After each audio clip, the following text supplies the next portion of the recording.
ઓમ નમો ભગવતે વાસુદેવાય। પ્રિય ભક્તજનો, આપ સૌનું હાર્દિક સ્વાગત છે। આજે એક અત્યંત પવિત્ર, દુર્લભ અને કલ્યાણકારી દિવસ છે, અધિક માસની પવિત્ર અમાવસ્યા।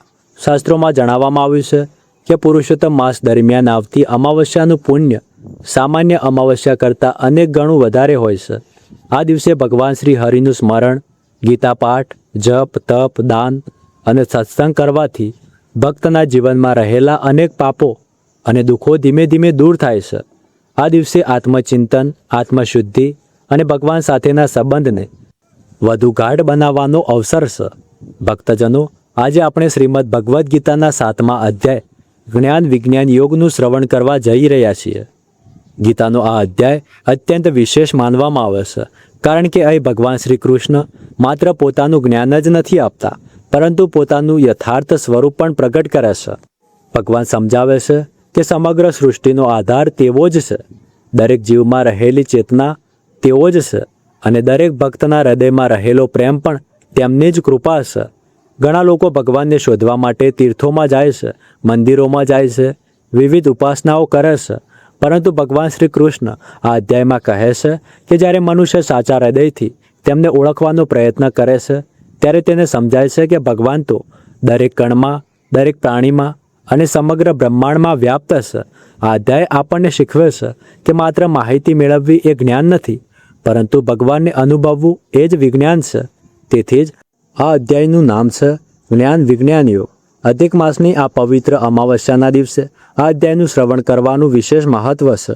શાસ્ત્રોમાં કહેવામાં આવ્યું છે કે જે ભક્ત આ દિવસે ભક્તિભાવથી ગીતા પાઠ કરે છે અથવા સાંભળે છે, તેના મનમાં રહેલા અજ્ઞાનના અંધકારનો નાશ થાય છે અને જીવનમાં સત્યનો પ્રકાશ પ્રગટે છે। જેમ અમાવસ્યાની અંધારી રાત્રિ પછી પ્રકાશનો પ્રારંભ થાય છે, તેમ ગીતા જ્ઞાન મનુષ્યના જીવનમાંથી અજ્ઞાન અને મોહને દૂર કરીને આધ્યાત્મિક પ્રકાશ તરફ લઈ જાય છે। ભક્તજનો, ભગવાન શ્રી કૃષ્ણ આ અધ્યાયમાં 4 પ્રકારના ભક્તોનું પણ વર્ણન કરે છે અને સમજાવે છે કે ભગવાન દરેક ભક્તને પ્રેમ કરે છે, પરંતુ જે ભક્ત ભગવાનને જ જીવનનું સર્વસ્વ માનીને ભક્તિ કરે છે, તે ભગવાનને અત્યંત પ્રિય હોય છે। આ સંદેશ આજના સમયમાં પણ એટલો જ મહત્વનો છે જેટલો કુરુક્ષેત્રના યુદ્ધ સમયે હતો। તો આવો આજે આ પવિત્ર અધિક માસની અમાવસ્યાના દિવસે આપણે મનને શાંત કરીએ, ભગવાન શ્રી હરિનું સ્મરણ કરીએ, પોતાના હૃદયમાંથી અહંકાર, ક્રોધ અને નકારાત્મક વિચારોને દૂર કરીએ અને સંપૂર્ણ શ્રદ્ધા સાથે ગીતા જ્ઞાનના અમૃતમાં ડૂબકી લગાવીએ અને હાથ જોડીને પ્રાર્થના કરીએ કે હે પુરુષોત્તમ ભગવાન શ્રી કૃષ્ણ, આજે અમે તમારા જ્ઞાન વિજ્ઞાન યોગના દિવ્ય ઉપદેશનું શ્રવણ કરવા જઈ રહ્યા છીએ। અમારું મન શુદ્ધ કરજો, અમને સાચા જ્ઞાનનો પ્રકાશ આપજો અને તમારા ચરણોમાં અડગ ભક્તિ પ્રદાન કરજો। ચાલો ભક્તજનો, હવે શ્રદ્ધા, ભક્તિ અને એકાગ્રતા સાથે શરૂ કરીએ શ્રીમદ ભગવદ્ ગીતા અધ્યાય 7 જ્ઞાન વિજ્ઞાન યોગ। તો મિત્રો, આ અધ્યાય શરૂ કરતાં પહેલાં હું તમને આ વિડીયોને એક લાઇક કરવાની રિક્વેસ્ટ કરું છું કે ઘણા લોકો વિડીયો જુએ છે પણ વિડીયોને લાઇક નથી કરતા અથવા ભૂલી જાય છે। તો મિત્રો, આ અધ્યાયમાં તમે ખોવાઈ જાઓ એ પહેલાં આ વિડીયોને એક લાઇક કરીને કોમેન્ટમાં જય શ્રી કૃષ્ણ લખી લેજો, જેથી ભગવાન શ્રી કૃષ્ણના આશીર્વાદ હંમેશા તમારા અને તમારા સમસ્ત પરિવાર ઉપર બન્યા રહે અને આ પાઠ સાંભળવાનું સંપૂર્ણ ફળ તમને પ્રાપ્ત થાય। તો આ અધ્યાયની શરૂઆતમાં ભગવાન શ્રી કૃષ્ણ પોતાની અદ્ભુત શક્તિ અને માયાના રહસ્યો સમજાવે છે। તેઓ કહે છે કે આખું જગત તેમનામાંથી પ્રગટ થયું છે અને બધું જ અંતે ફરી તેમનામાં જ લય પામે છે। જેમ મોતી દોરામાં પરોવેલા હોય છે, તેમ સમગ્ર સૃષ્ટિ ભગવાનમાં જ સ્થિત છે। શ્રી કૃષ્ણ સમજાવે છે કે તેમની પ્રકૃતિ એક એવી માયા છે જેને જીતવું સહેલું નથી, પરંતુ જે મનુષ્ય તેમને સંપૂર્ણ સમર્પણથી શરણ આવે છે, તે તેમની કૃપાથી આ માયા પર વિજય મેળવી શકે છે। આગળ તેઓ જણાવે છે કે દરેક મનુષ્ય ભગવાનને શરણ નથી આવતો।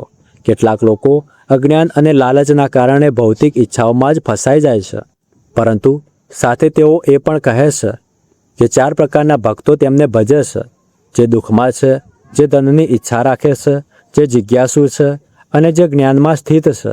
આ ચારેયમાં ભગવાનને સૌથી પ્રિય એ છે જે જ્ઞાનમાં સ્થિત રહી પોતાની બુદ્ધિ અને મનને સંપૂર્ણ રીતે ભગવાનમાં સમર્પિત કરે છે।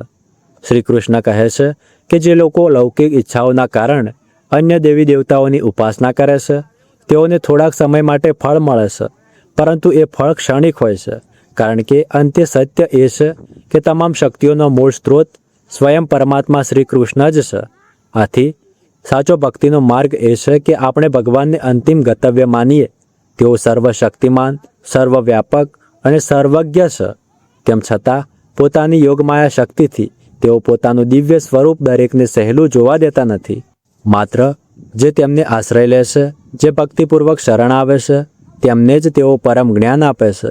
આ જ્ઞાનથી ભક્તને પોતાના જીવનનું રહસ્ય અને કર્મોના પરિણામોનું સાચું જ્ઞાન પ્રાપ્ત થાય છે. પૂર્ણ પુરુષોત્તમ ભગવાન બોલ્યા કે હે અર્જુન, હવે સાંભળ. મારા પ્રત્યે મનને અનન્ય રીતે અનુરક્ત રાખીને અને ભક્તિ યોગની સાધના દ્વારા મને શરણાગત થઈને તું કેવી રીતે નિસંદેહ થઈને મને પૂર્ણપણે જાણી શકીશ. હવે હું તારી સમક્ષ આ જ્ઞાન અને વિજ્ઞાન પૂર્ણપણે પ્રગટ કરીશ, જે જાણીને આ જગતમાં અન્ય કંઈ જાણવા યોગ્ય શેષ રહેતું નથી. સહસ્ત્ર મનુષ્યોમાંથી ભાગ્યે જ કોઈ એક સિદ્ધિ પ્રાપ્ત કરવા પ્રયાસ કરે છે, અને સિદ્ધિ પ્રાપ્ત કરનારાઓમાંથી પણ ભાગ્યે જ કોઈ એક જ મને વાસ્તવમાં જાણે છે. પૃથ્વી, જળ, અગ્નિ, વાયુ, આકાશ, મન, બુદ્ધિ અને અહંકાર આ સર્વ મારી પ્રાકૃતિક શક્તિના 8 તત્વો છે. આવી ગૌણ મારી અપરાશક્તિ છે, પરંતુ તેનાથી ચડિયાતી હે મહાભુજોવાળા અર્જુન મારી પરાશક્તિ છે. આ જીવશક્તિ છે, જેમાં શરીરધારી આત્માઓનો સમાવેશ થાય છે, જેઓ આ જગતમાં જીવનનો આધાર છે. સર્વ જીવન પ્રાણીઓનો ઉદ્ભવ મારી આ 2 શક્તિઓમાંથી થાય છે, તે તું જાણ. હું સમગ્ર સૃષ્ટિનો સ્ત્રોત છું, અને મારામાં જ તે પુનઃ વિલીન થઈ જાય છે. હે અર્જુન, મારાથી શ્રેષ્ઠ અન્ય કંઈ નથી. જેવી રીતે મોતી દોરામાં ગૂંથાયેલા રહે છે, તેવી રીતે સર્વ મારામાં આશ્રિત છે. હે કુંતીપુત્ર, હું જળમાં સ્વાદ છું અને સૂર્ય ચંદ્રનો પ્રકાશ છું. હું વૈદિક મંત્રોમાં પવિત્ર ઉચ્ચારણ ઓમ છું. હું આકાશમાં ધ્વનિ છું અને મનુષ્યોમાં સામર્થ્ય છું. હું પૃથ્વીની શુદ્ધ સુગંધ છું અને અગ્નિમાં પ્રકાશ છું. હું સર્વ પ્રાણીઓનું જીવનબળ અને તપસ્વીઓનું તપ છું. હે અર્જુન, જાણી લે કે હું સર્વ પ્રાણીઓનું સનાતન બીજ છું. હું બુદ્ધિશાળીઓની બુદ્ધિ છું અને તેજસ્વીઓનું તેજ છું. હે ભરતવંશીઓમાં શ્રેષ્ઠ, હું બળવાન વ્યક્તિઓમાં કામના અને રાગથી રહિત બળ છું. હું એક કામ ક્રીડા છું જે ધર્મથી વિરુદ્ધ નથી અને શાસ્ત્રોની નિષિદ્ધ આજ્ઞાઓથી વિરુદ્ધ નથી. માયિક અસ્તિત્વની 3 અવસ્થાઓ સાત્વિક, રાજસી અને તામસી મારી શક્તિ દ્વારા જ પ્રગટ થાય છે. તેઓ મારામાં છે, પરંતુ હું તેમનાથી પરે છું. માયાના 3 ગુણોથી મોહિત આ સંસારના લોકો અવિનાશી અને શાશ્વત એવા મને જાણવા સમર્થ નથી. મારી દિવ્ય શક્તિ માયા, જે પ્રકૃતિના 3 ગુણોથી બનેલી છે, તેને પાર કરવી અતિ દુષ્કર છે. પરંતુ જે લોકો મને શરણાગત થાય છે, તે તેને સરળતાથી પાર કરી જાય છે. 4 પ્રકારના લોકો મને શરણાગત થતા નથી. તેઓ જે અજ્ઞાની છે, તેઓ જે મને જાણવાનું સામર્થ્ય ધરાવતા હોવા છતાં પ્રમાદી રીતે તેમની નિકૃષ્ટ પ્રકૃતિનું અનુસરણ કરે છે. તેઓ જેમની બુદ્ધિ ભ્રમિત થઈ ગઈ છે, તેઓ જે આસુરી પ્રકૃતિ ધરાવે છે. હે ભરત શ્રેષ્ઠ, 4 પ્રકારના પવિત્ર લોકો મારી ભક્તિમાં લીન થાય છે: સંતપ્ત, જિજ્ઞાસુ, સંસારી સંપત્તિના પિયાસુ અને જેઓ જ્ઞાનમાં સ્થિત છે. આમાંથી હું તેમને શ્રેષ્ઠતમ માનું છું, જે જ્ઞાનપૂર્વક મને ભજે છે તથા દ્રઢતાપૂર્વક અને અનન્ય રીતે મને સમર્પિત રહે છે. હું તેમને અતિ પ્રિય છું અને તેઓ મને અતિ પ્રિય છે. વાસ્તવમાં એ સર્વ મને સમર્પિત છે. તેઓ નિસંદેહ ઉદાર મનવાળા છે, પરંતુ જેઓ જ્ઞાનમાં સ્થિત છે, જે એકાગ્ર ચિત્ત છે, તેમની બુદ્ધિ મારામાં વિલીન થઈ ગઈ છે અને જે મને તેમનું સર્વોચ્ચ ધ્યેય માને છે, હું તેમને મારા આત્મા સમાન જ ગણું છું. અનેક જન્મોની આધ્યાત્મિક સાધનાઓ પશ્ચાત જે મનુષ્ય જ્ઞાનથી સંપન્ન થાય છે, તે મને સર્વા માનીને મારા શરણમાં આવે છે. આવા મહાત્મા અત્યંત દુર્લભ હોય છે, જેની બુદ્ધિ માયિક કામનાઓથી હરાઈ ગઈ છે. તેઓ સ્વર્ગીય દેવોને શરણે જાય છે. પોતાની પ્રકૃતિને અનુસરીને તેઓ દેવતાઓની પૂજા કરે છે અને આ દેવતાઓને રીઝવવાના આશયથી કર્મકાંડ કરે છે. દેવતાના જે કોઈ પણ સ્વરૂપની ભક્ત શ્રદ્ધાપૂર્વક આરાધના કરવા ઈચ્છે છે, હું એવા ભક્તની શ્રદ્ધાને તે સ્વરૂપમાં દ્રઢ કરું છું. શ્રદ્ધાથી સંપન્ન ભક્ત કોઈ ચોક્કસ દેવતાની આરાધના કરે છે અને વાંછિત પદાર્થ પ્રાપ્ત કરે છે, પરંતુ વાસ્તવમાં હું જ આ ફળોની વ્યવસ્થા કરું છું. પરંતુ આ અલ્પજ્ઞાનીઓને પ્રાપ્ત થયેલું ફળ નાશવંત હોય છે. જેઓ સ્વર્ગીય દેવતાઓની પૂજા કરે છે, તેઓ સ્વર્ગલોકમાં જાય છે, જ્યારે મારા ભક્તો મારા ધામને પ્રાપ્ત કરે છે. અલ્પજ્ઞાનીઓ માને છે કે હું પૂર્ણ પુરુષોત્તમ શ્રી કૃષ્ણ પૂર્વે નિરાકાર હતો અને હવે આ સાકાર સ્વરૂપ ધારણ કર્યું છે. તેઓ મારી અવિનાશી અને સર્વોત્કૃષ્ટ પ્રકૃતિને જાણી શકતા નથી. મારી દિવ્ય યોગમાયાથી આચ્છાદિત હોવાથી હું બધાની સમક્ષ પ્રગટ થતો નથી. તેથી મૂળ લોકો જે જ્ઞાનથી રહિત છે તેઓ જાણતા નથી કે હું અજન્મા અને અવિનાશી છું.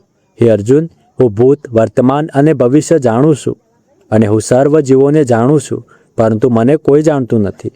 હે ભરતવંશી, ઈચ્છા અને ઘૃણાનો દ્વંદ્વ મોહમાંથી ઉદ્ભવે છે. હે શત્રુઓના વિજેતા, આ માયિક ક્ષેત્રના સર્વ જીવો આના દ્વારા સંમોહિત થયા છે.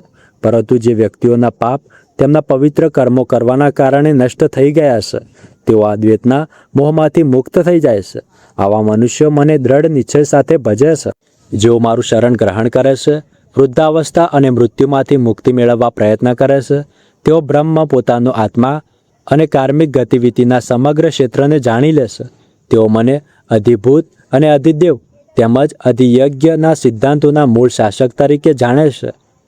તેવા પ્રબુદ્ધ જીવાત્માઓ મૃત્યુ સમયે પણ સંપૂર્ણ રીતે મારી ચેતનાથી યુક્ત રહે છે. તો પ્રિય ભક્તજનો, આ રીતે આજે શ્રીમદ ભગવદ્ ગીતાના 7મા અધ્યાય જ્ઞાન વિજ્ઞાન યોગનો દિવ્ય અને અમૂલ્ય પાઠ સાંભળ્યો. આ અધ્યાયમાં ભગવાન શ્રી કૃષ્ણે આપણને માત્ર જ્ઞાન જ નથી આપ્યું, પરંતુ ભગવાનને સાચા અર્થમાં ઓળખવાનો માર્ગ પણ બતાવ્યો છે.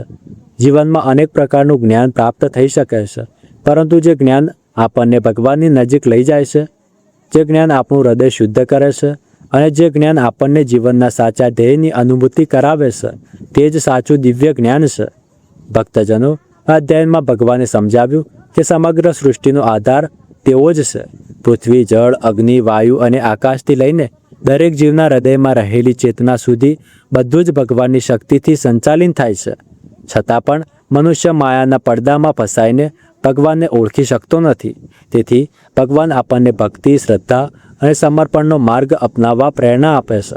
આજે અધિક માસની પવિત્ર અમાવસ્યાના દિવસે આ અધ્યાયનું શ્રવણ કરવું અત્યંત શુભ અને કલ્યાણકારી માનવામાં આવે છે. જેમ અમાવસ્યાની રાત્રિમાં ચંદ્રનો પ્રકાશ દેખાતો નથી, તેમ ઘણીવાર આપણા જીવનમાં પણ અજ્ઞાન, મોહ, ચિંતાનો અંધકાર છવાઈ જાય છે. પરંતુ ગીતા જ્ઞાનનો આ દિવ્ય પ્રકાશ આપણા જીવનમાંથી તે અંધકારને દૂર કરીને ભગવાન તરફ આગળ વધવાનો માર્ગ બતાવે છે. ભગવાન શ્રી કૃષ્ણ આ અધ્યાયમાં કહે છે કે હજારો લોકોમાંથી કોઈક જ ભગવાનને જાણવા પ્રયત્ન કરે છે અને એવા પ્રયત્નશીલ ભક્તોમાંથી પણ કોઈ વિરલ આત્મા ભગવાનના તત્વને સાચી રીતે સમજી શકે છે. તેથી ભક્તજનો, આપણું સૌભાગ્ય છે કે આજે આપણે આ દિવ્ય જ્ઞાનનું શ્રવણ કર્યું. હવે આપણું કર્તવ્ય છે કે આ ઉપદેશને માત્ર સાંભળીએ જ નહીં, પરંતુ પોતાના જીવનમાં પણ ઉતારવાનો પ્રયત્ન કરીએ. કે આપણે ભગવાનને માત્ર મંદિરમાં જ નહીં, પરંતુ દરેક જીવમાં, દરેક પરિસ્થિતિમાં અને જીવનની દરેક ક્ષણમાં અનુભવવાનો પ્રયત્ન કરીશું. પોતાના મનમાંથી અહંકાર, ક્રોધ, ઈર્ષ્યા અને નકારાત્મકતાને દૂર કરીને પ્રેમ, દયા અને ભક્તિના માર્ગ પર આગળ વધીશું. હાથ જોડીને પ્રાર્થના કરીએ કે હે પુરુષોત્તમ ભગવાન શ્રી કૃષ્ણ, આજે અમે તમારા જ્ઞાન વિજ્ઞાન યોગના દિવ્ય ઉપદેશનું શ્રવણ કર્યું. અમારા હૃદયમાં ભક્તિનો દીપ સદાય પ્રગટતો રાખજો.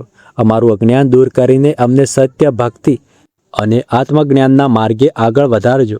જીવનના દરેક ક્ષણે અમારું મન તમારા ચરણોમાં સ્થિર રહે એવી કૃપા કરજો.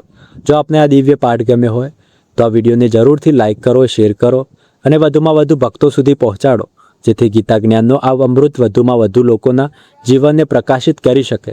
ભગવાન શ્રી કૃષ્ણની કૃપા આપ અને આપના સમગ્ર પરિવાર ઉપર સદાય વરસતી રહે અને અધિક માસની આ પવિત્ર અમાવસ્યાનું પુણ્ય આપના જીવનમાં સુખ, શાંતિ, ભક્તિ અને કલ્યાણ લઈને આવે. જય શ્રી કૃષ્ણ, જય શ્રી હરિ. રાધે રાધે.